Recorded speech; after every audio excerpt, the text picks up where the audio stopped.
بسم اللہ الرحمن الرحیم۔ آج کی حدیث مبارک، اچھے کام کی بنیاد رکھنے کا ثواب۔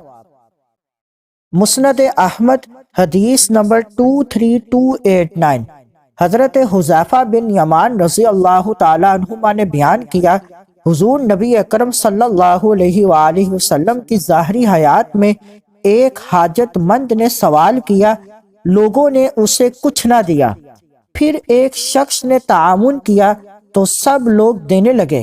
حضور صلی اللہ علیہ وآلہ وسلم نے فرمایا، جو مسلمان اچھا طریقہ ایجاد کرے جس کی اقتداء کی جائے تو اسے اس کا ثواب ملے گا، اور پیروی کرنے والوں کا بھی ثواب ملے گا۔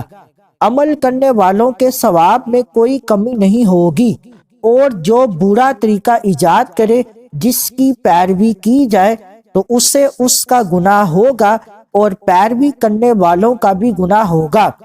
پیروی کرنے والوں کے گناہ میں کوئی کمی نہیں ہوگی۔